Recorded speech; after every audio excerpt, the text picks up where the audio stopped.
iniyaya sa atin ang magandang pagkakataon ito na 52nd month sa ripa natin dalawa.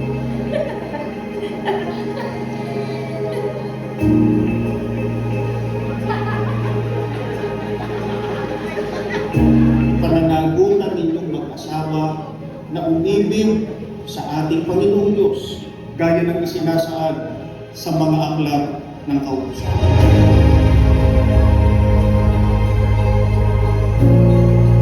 Thank you, aming Papa, sa pagpapalaki sa amin, sa wakon.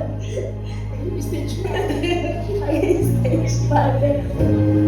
Tamuin naman ninyong dalawa ang masaganang pagpapala ng ating Panginoong Diyos. Ito po ang hinahangad at idinadalangin ng lahat ng mga sumasaksi sa banal na pagtitipon ito.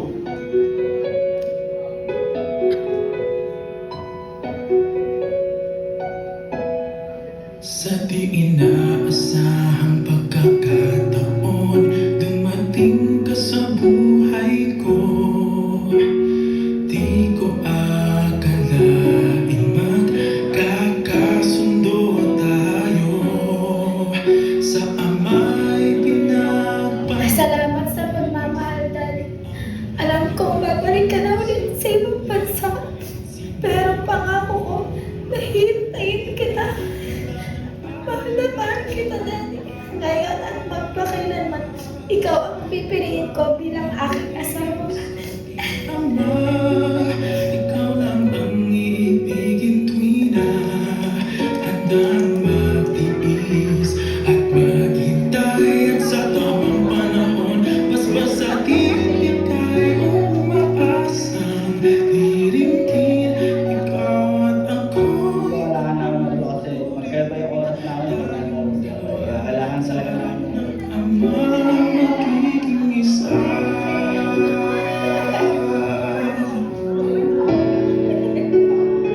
At kung lilipas man maraming taon, patyagang maghihintay.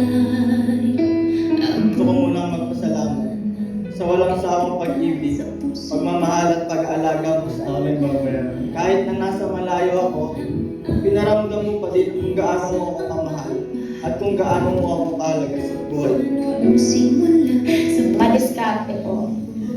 Mabait, sobra. Tapos, alilangan pa, ikaw ang hiling sa ating nung dumating po siya, kumahal po lahat ko.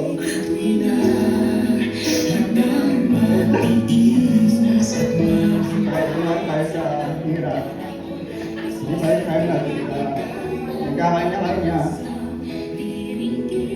Tuloy yung pagtutulungan natin. Salamat dahil hindi tayo pinapabayaan ng Ama. Ama.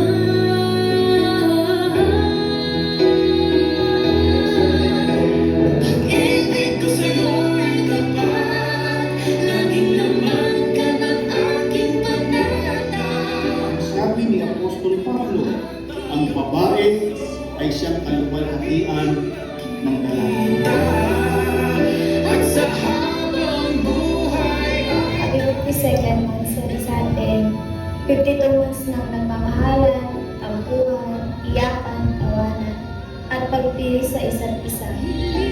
ikaw ang hiling, Ikaw lang ang ibigin tuwing lahat. handang magtiis at maghintay. Sa tamang panahon, Basbas at ibigay sa daigdig. Ikaw at ako'y pagbubukluri. Tayong dalawa sa harap ng Ama. Ngayon, Mami, pinagsama na tayo ng Ama. Kasal na tayo. Nandito na tayo sa panibagong chapter ng buhay natin. Sana patuloy tayong pagpalain ng ating Ama.